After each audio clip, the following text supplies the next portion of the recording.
Aunty எப்படி இருக்கீங்க? நல்லா இருக்கேன்ப்பா. ஹாய் அங்கிள், நல்லா இருக்கீங்களா?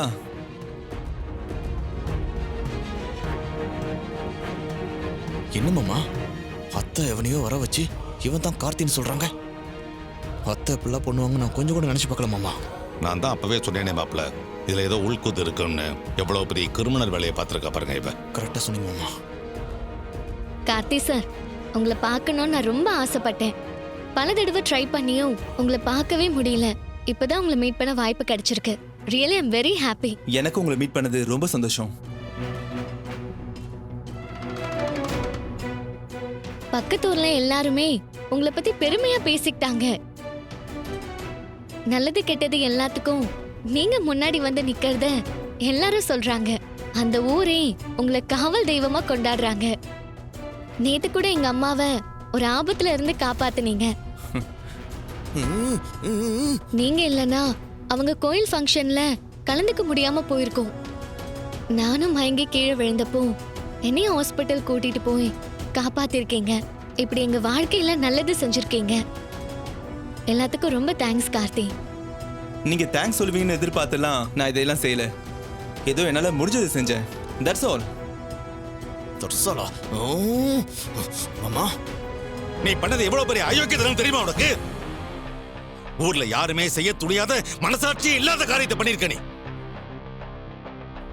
எவனோ ஒருத்தர் மாப்பிள்ளைன்னு கூட்டிட்டு வந்து அவன் முன்னாடி நிறுத்திருக்க. பாவத்து பொண்ணு பழசெல்லாம் மறந்து போன காரணத்தினால நீ சொல்றதெல்லாம் உண்மை நம்பிக்கிட்டு இருக்கா. அந்த பொண்ணை ஏமாத்த உனக்கு எப்படி மனசு வந்துச்சு? மனச பத்தி நீங்க பேசுறீங்களா? உங்க தங்கச்சி பையனோட சேர்ந்துக்கிட்டு எவ்ளோ ஏமாத்த வேலையெல்லாம் நீங்க பண்ணிருக்கீங்க. கட்டின பொண்டாட்டிக்கு துரோகம் பண்றோன்னு என்னைக்காவது நீங்க நினைச்சிருக்கீங்களா? இல்லையே. அப்படி நீங்க நினைச்சிருந்தா கல்யாணத்துக்கு முன்னாடியே என்கிட்ட உண்மையை சொல்லிருப்பீங்களே. அது நம்ம ரேவதியோட நல்லதுக்காக பண்ண. இப்ப நான் செய்யறதும் ரேவதியோட நல்லதுக்காக தான். நீ செய்யறது நல்லதா கெட்டதான்னு உன் மனசாட்சியை கேட்டு பாரு, அது சொல்லும். பாவம் அந்த பொண்ணு பழசையெல்லாம் மறந்துட்டு இருக்கா. அவளை ஏமாத்த பாக்குறியே. இப்படிப்பட்ட ஒரு கேவலமான காரியத்தை யாருமே செய்ய மாட்டாங்க. ஒன்ன தவிர நினைச்சு பார்க்கவே அருவருப்பார். அம்மா, நீங்க இப்படி பண்ணுவீங்க நான் கொஞ்சம் கூட நினைச்சு பார்க்கலாமா? உண்மையிலேயே நீங்க கார்த்தியை தான் வீட்டுக்கு கூப்பிட்டுருக்கீங்க நான் நினைச்சேன். ஆனா இப்படி ஒருத்தனை கூட்டிட்டு வருவீங்கன்னு நான் கனவுல கூட நினைக்கலமா. நீங்க இவ்ளோ தூரம் கார்த்தியை வெறுக்கிற அளவுக்கு அவர் என்னதாம தப்பு செஞ்சாரு? அவர் நம்ம குடும்பத்துக்கு நல்லது தானே செஞ்சிருக்காரு. வாய் மூடுறி. கார்த்திங்கிற பேரை ராஜான்னு மாத்தி வச்சுக்கிட்டு என்னை எவ்வளவு தூரம் ஏமாத்தி இருக்கான். நீ இவ்வளவு சீக்கிரம் இந்த கல்யாணத்துக்கு ஒத்துக்குவேன்னு நான் நினைக்கவே இல்லை.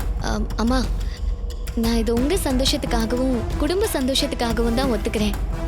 ஆனா எனக்கு ஒரு கண்டிஷன் இருக்கு. என்ன கண்டிஷன்? கல்யாணம் இப்ப வேண்டாம். ஒரு 6 மாசம் கழிச்சு தான் வச்சுக்கணும். நான் அதுக்கு கொஞ்சம் மென்டலி ப்ரிப்பேர் ஆகணும். நீ ஒத்துக்கிட்டதே எனக்கு சந்தோஷம்தான். 6 மாசம் கழிச்சே நம்ம கல்யாணத்தை வச்சுக்கலாம்.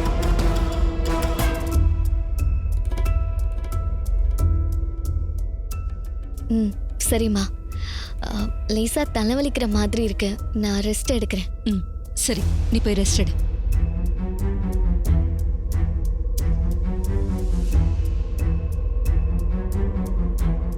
ஈஸ்வரி, பெத்த பொண்ணுக்கே ஆள் மாறாட்டம் பண்ணி 2வது கல்யாணம் பண்ணி வைக்க பாக்குறியே, நீ எல்லாம் என்ன ஜென்மம்? ஈகோ, திமிரு, பழிவாக்குற புத்தி எல்லாம் சேர்ந்து பெத்த பொண்ணுக்கே துரோகம் பண்ண பாக்குறியே, உன்னெல்லாம். நீங்க என்ன வேணாலும் பேசிக்கோங்க. ஏன் பொண்ணோட வாழ்க்கை நான் நினைச்ச மாதிரி தான் அமையணும். அதுக்காக நான் எந்த எல்லைக்கு வேணாலும் போவேன். ரேவதியே இந்த கல்யாணத்துக்கு ஒத்துக்கிட்டா நீங்களா எதுக்கு கொதிக்கிறீங்க? நான் இப்ப சொல்றேன், நல்லா கேட்டுக்கோங்க. என்ன மீறி ரேவதி கிட்ட உண்மையை சொல்லலாம்னு நினைச்சீங்க, புருஷன் புள்ளன்னு கூட பார்க்க மாட்டேன். நான் எந்த எல்லைக்கு வேணாலும் போவேன்.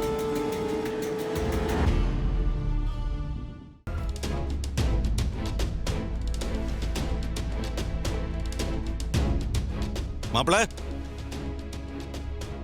மாப்பிள, வாங்க மாமா, உட்காருங்க. ஏன் ஒரு மாதிரி இருக்கீங்க? மாப்பிள, ஈஸ்வரி இப்படி பண்ணுவான்னு கொஞ்சம் கூட எதிர்பார்க்கல மாப்பிள. அவ பண்ணதை நினைச்சா இப்ப கூட உடம்பெல்லாம் பதறுது மாப்பிள. ஏன் மாமா, என்ன பண்ணாங்க? அவ இப்படி ஒரு கற்பனை பண்ண முடியாத அளவுக்கு விஷயத்தை பண்ணுவான்னு நான் கொஞ்சம் கூட எதிர்பார்க்கல மாப்ள. என்ன பண்ணாங்க மாமா? ரேவதி உங்களை பார்க்கணும்னு ஃபோர்ஸ் பண்ணதால உங்களை பார்த்து பேசி கூட்டிட்டு வரேன்னு சொன்னால. ஆமா. இப்ப வேற ஒருத்தனை கூட்டிட்டு வந்து இவன் தான் கார்த்திக்னு சொல்லி ரேவதியை நம்ப வச்சுட்டா மாப்ள. அவ எவ்வளவு பெரிய அயோக்கியத்தனத்தை பண்ணிருக்கா மாப்ள. ஆமா சகல, நீ திரும்ப வீட்டுக்கு வருவான்னு ஆசையாசையா அங்க நின்னுகிட்டு இருந்தா வேற எவனோ ஒருத்தன் கார்த்தின்னு வந்து அங்க நின்னுட்டு இருக்கான்பா. பார்த்த உடனே தூக்கி வாரி போட்டுருச்சு. அத்தை இவ்வளவு கீழ்த்தனமா ஒரு வேலையை பார்ப்பாங்க நான் சத்தியமா எதிர்பார்க்கவே இல்லப்பா. அத்தை என்ன பார்க்க வருவாங்கன்னு நீங்க சொன்னப்பவே எனக்கு டவுட் வந்துச்சுங்க. ஆனா ஆளையே மாத்தி காட்டுவாங்கன்னு நான் எதிர்பார்க்கலங்க. சகல, அவனை நீ நினைச்சு ரேவதி ரொம்ப பெருமையா பேசிட்டு இருக்குப்பா. அவனு என்னமோ ஒன்ன மாதிரியே பேசிக்கிட்டு இருக்காப்பா. அவன் என்னால தாங்க முடியல சகல. ஓடி போய் அவன் மண்டிலேயே ஒரு கொட்டு கொட்டலாம் நினைச்சேன். அத்தனை நாங்களேன்னு கம்முன்னு ஆயிட்டேன். அது எல்லாத்தையும் விட அவனுக்கு போய் ரேவதியை கல்யாணம் பண்ணி வைக்க போறேன்னு சொன்னா பாத்தீங்களா, அது எனக்கு அதிர்ச்சியா இருக்கு மாப்ள. உன்கிட்ட ஒரு விஷயம் பேசணும்னு தான் வந்தேன். என்னக்கா சொல்லு.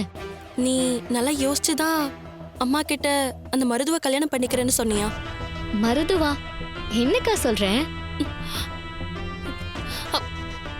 இல்ல, கார்த்தின்னு சொல்ல வந்து ஏதோ தப்பா சொல்லிட்டேன். அந்த கார்த்தியை கல்யாணம் பண்ணிக்க உனக்கு சம்மதமா? அக்கா, அந்த கார்த்தியை நான் பார்க்கறதுக்கு முன்னாடியே அவரோட நல்ல குணங்களை அந்த ஊர்க்காரங்க மூலமா தெரிஞ்சுக்கிட்டேன். அவரோட உருவம் என் மனசுக்குள்ள பதியறதுக்குள்ள அவரோட நல்ல குணங்கள் என்னை ரொம்ப இம்ப்ரெஸ் பண்ணிடுச்சு.